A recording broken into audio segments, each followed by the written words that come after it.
So I've been playing Genestealer Cult for many years, and this codex has got a lot of people disappointed because it doesn't quite work right. It does need some fixing. So I have some suggestions which you may wish to send on to Games Workshop. While the codex needs help, I think it's a little bit of help, not swathes of help. Tyrannid levels of help and change as they got in the recent June balance patch. That should be all that's needed rather than a full AdMech rework. But let's look at how we would do a full AdMech rework of the codex. I'm mostly going for a light touch, but some areas need more help than others. Let's start with the big and most obvious one, the army rule. Our army rule, Cult Ambush, is bad. It's something that happens only if you roll a dice, and even then, your opponent can remove your blips before they return your units. Having it working all of the time, as it was at the start of the index for battle line units, that was a bit much. But having it randomly happen is bad because it can still be too strong if you roll well, or it doesn't happen at all if you roll badly. There are no other army rules that you can just fail. You may choose not to issue orders as a guard player and not take officers in your army, or you could have all Kroot and just choose not to make use of the greater good as Tau, but they work when you want them to work. There isn't a failure mechanic built in. Other armies that have like luck-based dice are the Eldar and the Sisters. The Adeptus Sororitas can spend miracle dice on lots of things even when they've got bad miracle dice. You can discard them to make the Hospitaller bring back more models, have the Palatine cause mortal wounds, or have Val generate more cool attacking power. And then she gets more miracle dice after doing that. If the Eldar roll bad dice at the start of the game, they can mulligan, throw one away, and re-roll the dice to get better dice. They have something. Regardless of what the other luck-based armies get, it is still something. A bad miracle dice is still a miracle dice. They have uses for them. Not as good as if they roll high, but it still has their uses. If the Genestealer Cult don't roll a 5+, then they legitimately do not have an army rule at all. And then we double up on that issue by giving every single detachment a stratagem that helps you keep a blip alive if you're lucky enough to have that army rule that game. That's one of our stratagems being taken up just to try and make the army rule work. And even then it may not work because even if you roll that dice, your opponent can still deny your blips from working by moving close to them. What if like 1,000 Suns Ritual only worked on a 4+? And that's just for the first 2 turns. It works on a 5+ after that. It doesn't seem fair. But they get something. There are many solutions to the army rule. The one I like is just switching it out entirely. So you could make the Host of Ascension detachment rule the army special rule. It's all about the deep striking. We like the deep striking. Almost all of our units do it, and it would be there in every detachment. And this rule also works on units coming from reserve, so it can work on the Jackal Bikers and the Rock Grinders. The current army rule with its random maybe getting extra troops could be a detachment rule for a horde-style cult like the Pauper Princes that sends in waves of cultists to keep their leaders safe. This could, in part or in full, swap out the Xenocreed detachment rule. So that's where the current Cult Ambush could go. But the detachment rule for Ascension Day, that works in combat, if you succeed at the charge, and it also works for shooting. It's great for all round however you want to play your Genestealer Cult army. The other alternative that I know some people in my comments like to mention, what if we went back to 9th edition and had something more like Crossfire instead? I'm not opposed to it. I wasn't a massive fan of the Crossfire rule itself, where you've got to draw lines across the board and make sure you're shooting a unit from 2 different sides. But if we had something that works remarkably similar to the Brood Brothers Auxilia detachment rule, that could work. Bonuses to hit for a second unit when 2 or more units shoot at the same target. Just a +1 to hit will change us from a hitting on a 4+ army to hitting on like a 3.5 army, similar to the Adeptus Mechanicus. And because we are really more of a close combat army in the Codex, in the main at least, the stratagems that are about protecting blips and moving them around could be changed to be relevant to their specific detachment units. So in the Xenocreed detachment, enemy units hit by Crossfire are -1 to their hit rolls in combat against Acolytes, Neophytes, and Metamorphs. That could be a 1 command point stratagem. In the Biosanctic Brood Surge, Aberrants and Pure Strains could get +1 to wound against an enemy unit affected by Crossfire. That's how I would have Crossfire work in 10th edition, not just copy the 9th edition version, which did need images to try and explain how it would work. This is simpler. Or we can just keep the army rule, but with tweaks. If we had it so that you could deploy 4 inches from a blip, just so 10 Atlan Jackals can deploy without a paper template being required for the only way you can make it work legally. What if we had another change to Cult Ambush? So every failed roll for Cult Ambush markers got you an additional +1 to the roll. No bonuses for the first 2 battle rounds, just it works on a 5+, and for every failed roll, you will get a +1 on the next roll. So the second unit that dies, assuming the first one failed, it's on a 4+. If you succeed on a roll, the next one is reset to 5+. This encourages interaction on both players, since the Genestealer Cult player will try and throw away small stuff to get a bigger bonus for their bigger units that die. Though that may not work, as smaller ones may come back through luck, good or bad, and the Genestealer Cult opponent can try and waste that buff by killing all of the little multiple small units bonuses so that one of them comes back instead. But this does mean that the Genestealer Cult are all but guaranteed to have an army rule at some point in the game. And we could keep the Cult Ambush markers, but each of the detachments could have a stratagem that says one unit that's in Cult Ambush is moved to regular reserves, so that it could then arrive by Deep Strike or by coming on from the board edges. And something else to say, yeah, this works in battle rounds 4 and 5. And then it's similar to the Space Marines Armor of Contempt, where every detachment has that same stratagem. It's something that you can rely on in the Genestealer Cult army. That would be better. Games Workshop is unlikely to massively change the army rule, as the Codex was written 6 months or so before it was released, when Genestealer Cult was in Ascendance, and Stu Black had said that Games Workshop was mostly happy with the Genestealer Cult mechanically, just needed to modify the army special rule so the battle line units weren't coming back every single time. Right, so what do we change about the detachments? I want to keep it simple because the detachments, while you may not like them or you may have a preference, they're generally okay. Generally. I would allow you to have your Imperial Guard units in all of the different detachments, but the Brood Brothers Auxilia can have the most. So if we go back to 25% of Imperial Guard units, but 50% for the Brood Brothers.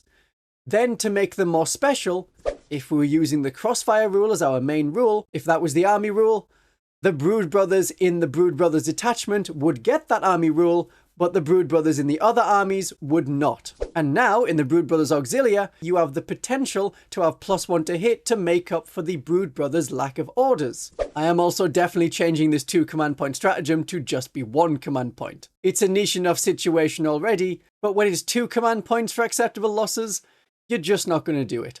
I would also take away the last sentence in that stratagem, not because, oh, it's not fair that we take some damage, but because it slows down the game even more. Then after you've fired your shots, you need to roll a dice for each of the Genestealer Cult units that was in engagement range, then on a 5+, then you roll an extra set of mortal wounds, which is an awkward D3+1, so you've got to roll more dice on top of that. It's not necessary. The Outlander Claw works pretty well and is our top performing competitive detachment at the moment. The Xenocreed detachment is okay, but if we're making changes to the Cult Ambush rule, the Downtrodden Rise should be like 1 command point, and I would also remove the restriction that you have to have no Cult Ambush markers on the board. This allows you to have a surprise attack, as the enemy thinks, they're definitely coming from that Cult Ambush marker, that's too far away for them to do anything. You spend a command point and you arrive from an opposite board edge where you actually can do something. Or this would be the stratagem that we remove to replace with the universal Genestealer Cult stratagem of moving a unit from Cult Ambush into regular reserves. But generally I like the Xenocreed detachment, they have nice stratagems. The Biosanctic Brood Surge needs to have fewer words in its stratagems. So I would get rid of some of the odd limitations and make them much simpler. Get rid of the final line in Hypermetabolic Vigor. Just, you get to consolidate or pile in 6 inches. That's enough. It's already limited to a few units for this detachment. In Biohorror Revelation, just give a unit stealth. None of this, it's only if you're within 9 inches and only if the enemy fails a leadership test and then they subtract 1 from hit rolls. They're scary. Give them stealth. It encourages your opponent to use fire to get rid of them, because torrent weapons auto-hit. I'm okay with the stratagems in the Host of Ascension, but I would change the detachment rule a bit, especially if that's going to be our new army rule. So I would give the Host of Ascension better deep strike, a bit like the 9th edition version. So you could deploy 6 inches away from an opponent, but then not charge. It makes it harder for you to be screened out, and it lets you do an insurgency-style strike, and it is the detachment that makes your army rule better. I wouldn't have the extra part we had from 9th edition, where you could deploy 8 inches away and then can charge, which we sort of, but not quite, basically have in the Biosanctic Brood Surge, because a lot of their units get +1 to charge anyway. And we have in the Host of Ascension an enhancement that gives you an extra 2 inches to charge with our time is nigh. But that's only if we're moving the current Host of Ascension detachment rule out to become the army rule. Otherwise, it works okay as it is. But then the units. I would split up the Acolyte hybrids. Now, I've had this written down before the Codex even came out, but I would do it a bit differently to how Games Workshop did it. I would still split the combat weapons so that we have mining weapons on one side and demo charges for shooting on the other unit. Then we could see a split of the combat acolytes and demo charge acolytes to have separate points, which was awkward in the index when the demo charges were clearly a better choice, but it cost the same points.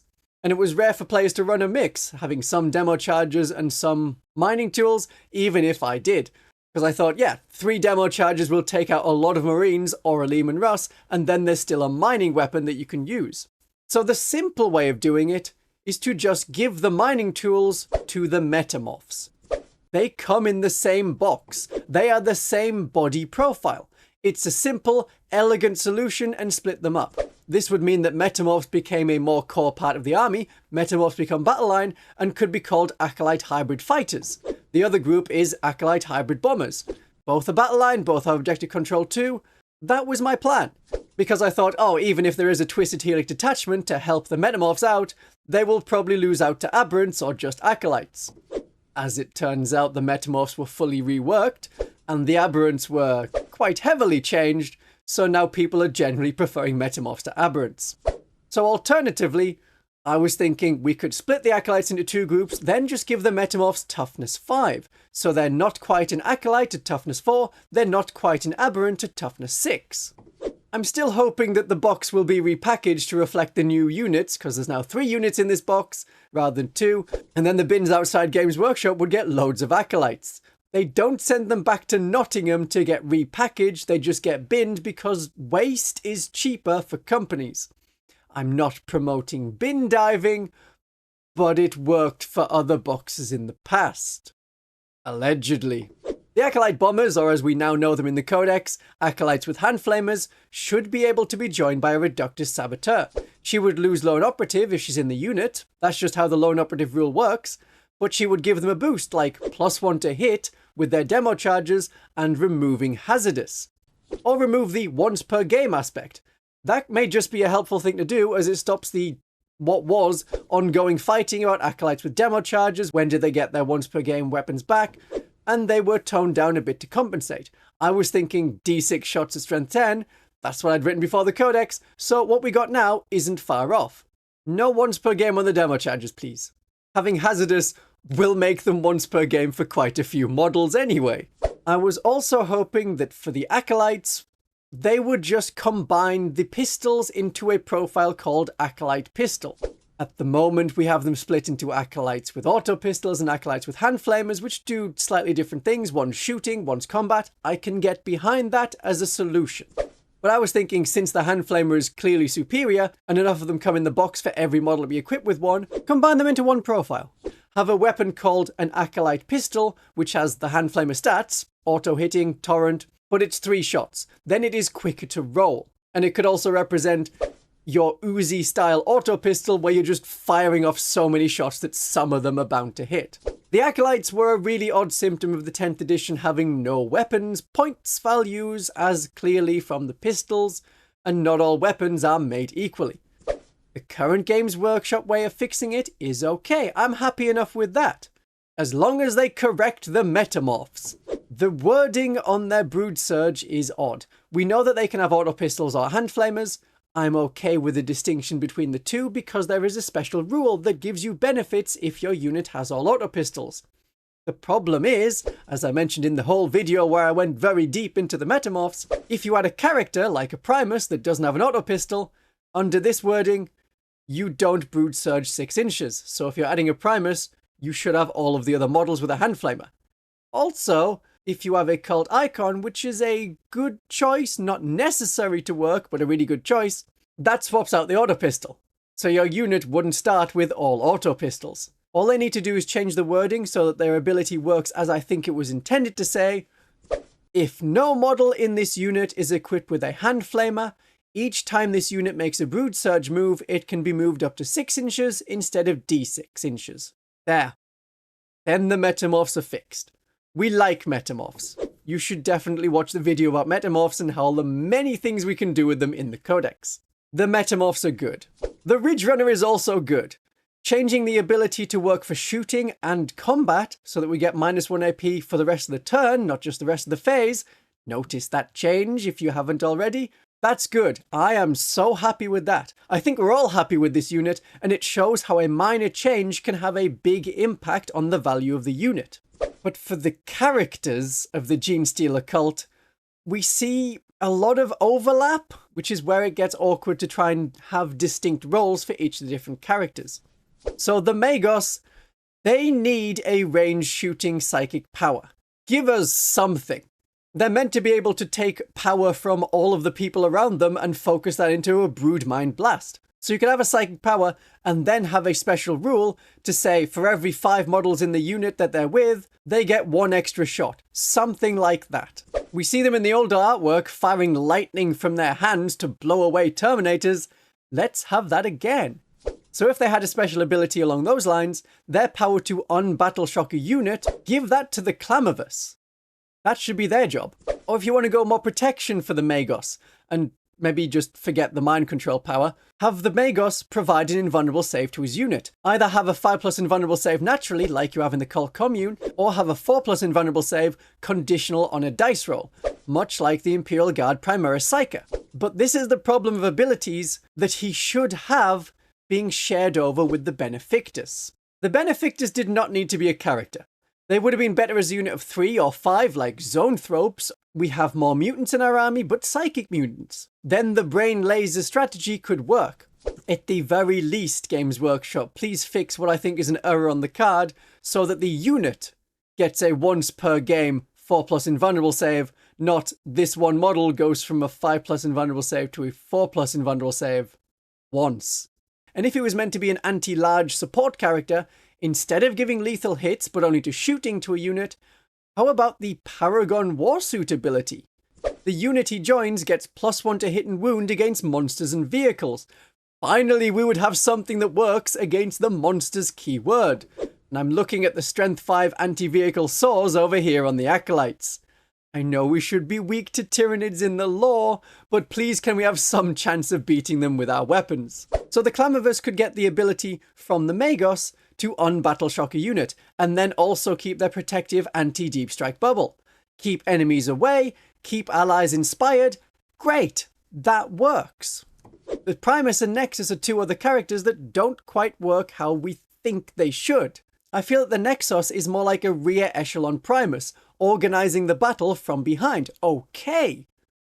So what makes them both better is if they swap some abilities. So the Primus gets the I can use a stratagem for 1 fewer command point. That way the Nexus isn't dragged to the front lines.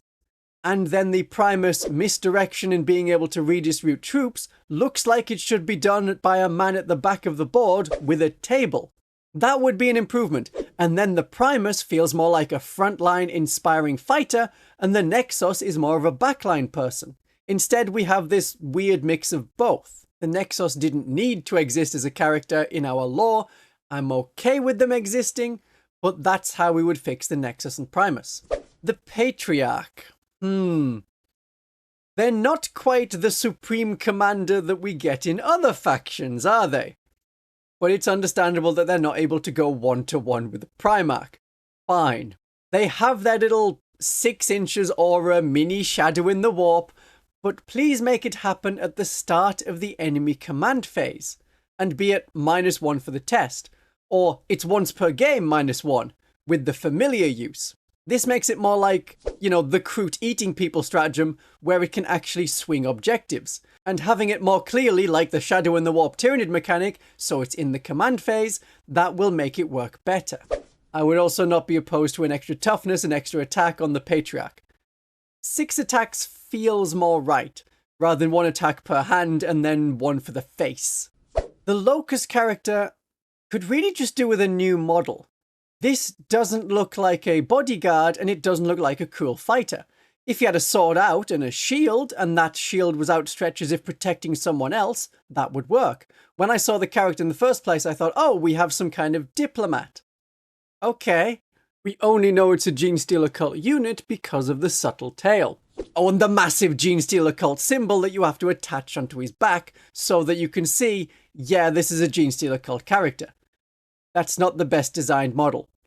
We have seen worse more recently, but for a Codex revival of rules, the rules are okay. I'm happy with the rules. The Biophagus is fine, and a really good choice right now, along with the Locust. I know you can't put them in the same unit together, but they're both really good choices.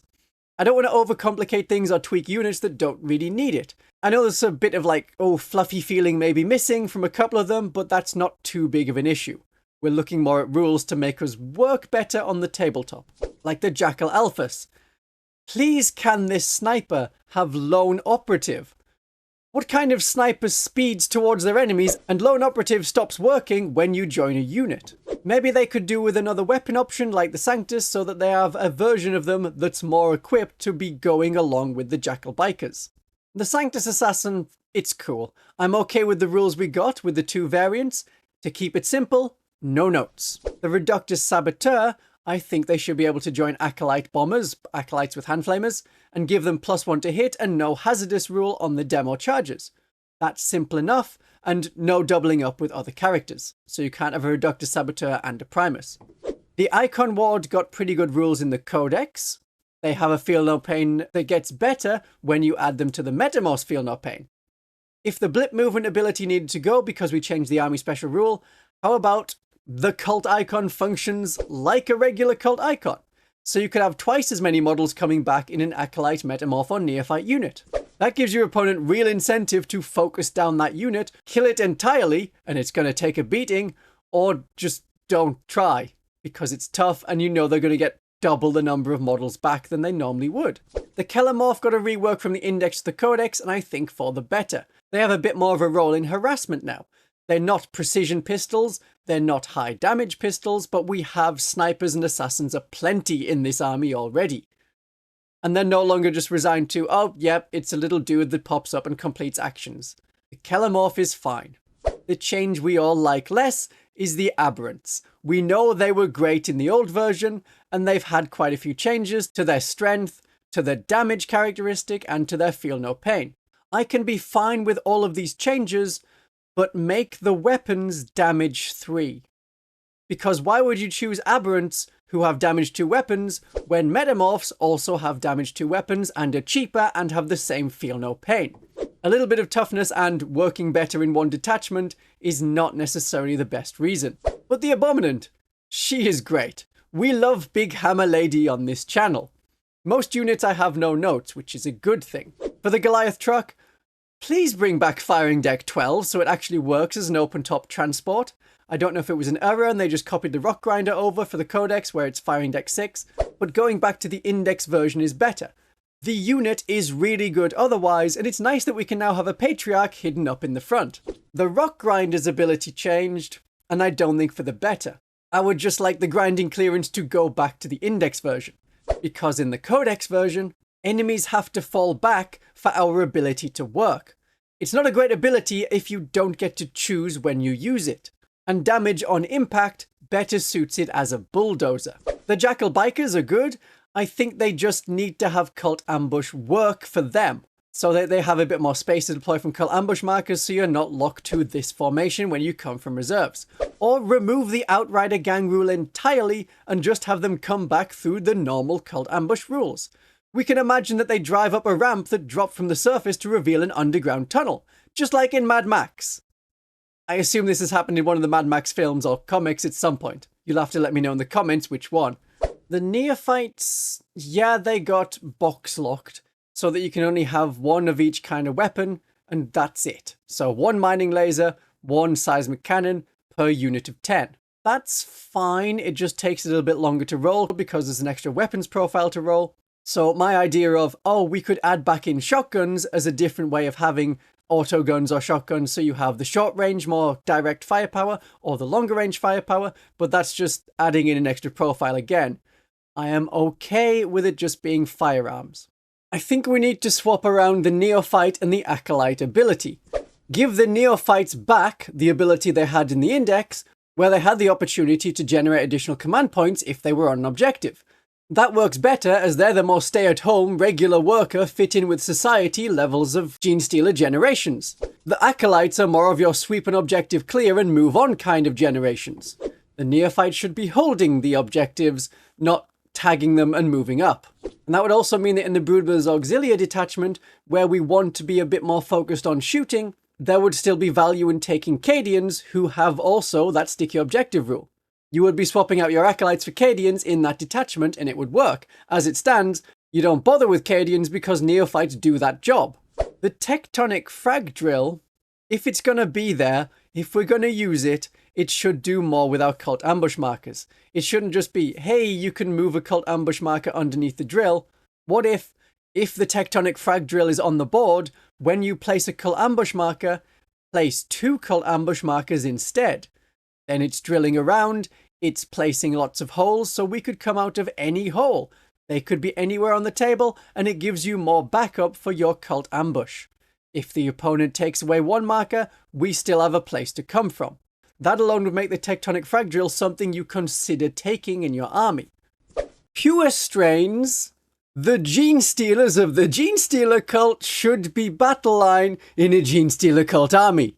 At least in the Biosanctic Brood Surge.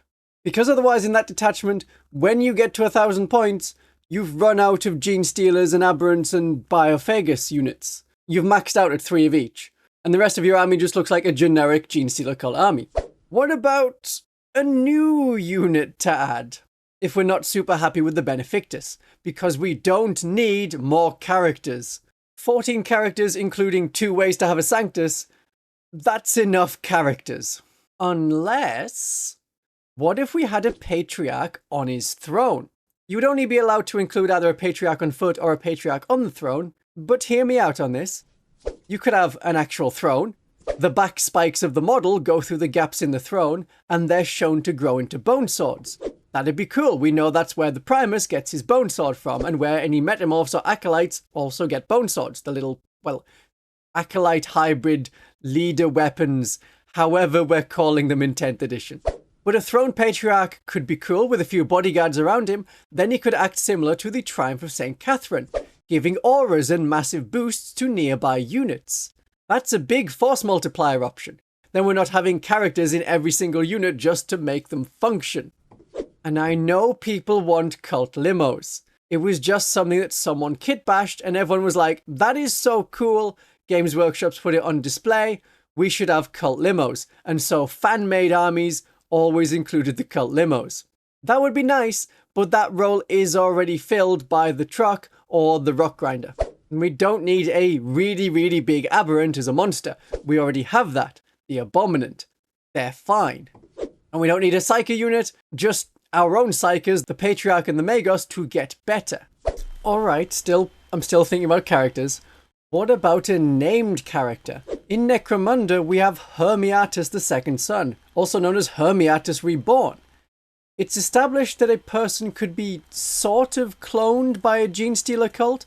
They have their person in their memory banks. So that could mean that the Genestealer cult, well, any cult that came into contact with him, or was from a hive fleet that had eaten a Genestealer cult that had been contacted by him, that cult could produce a hybrid that acted and looked like this person. A genetic clone, essentially. It could be Hermiatus Reborn, it could be a totally different character, some kind of named Kellamorph that goes around leading revolutions. Because along with Chaos Knights, we may be the only factions that don't have a named character. If we're following the Necromunda theme, we could just have Malstrain Genestealers. Models exist for them already. These don't have to be Malstrain affected creatures, but pure strains that have come out wrong, or they reflect a cult that spent too long sipping radioactive slurry after the surface dwellers tried to poison the cult to get rid of them. They would have a similar profile to pure strains, but hitting on a 3+, 1 wound, and 3 attacks. No infiltrating, or they would just fully take over the pure strain role of being cheaper infiltrators, outside of the Biosanctic Brood Surge, where they do a lot more damage. But the Malstrain Genestealers could be a unit that could arrive from reserves as if it was one turn earlier. That's a rule we've seen elsewhere. That could work. We also saw in Necromunda where the Hive could infect local vermin. That's how we got the Malstrain Terramites.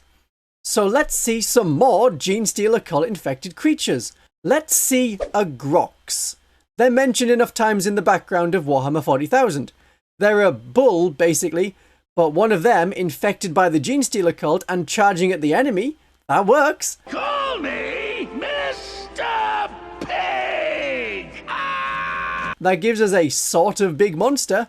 It doesn't need a rider because it's part of the Broodmind. The Genestealer Cult can be used to show off the civilian side of the Imperium.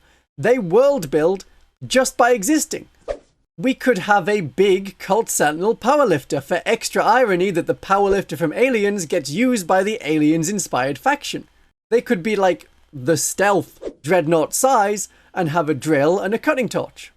There is a lot Games Workshop can do with the Genestealer Cult. There's a lot that you can do with the Genestealer Cult in the current codex. Have a look at some of the cunning strategies that we can employ, even if we don't get the changes we need to our codex. Have a great day of 40k.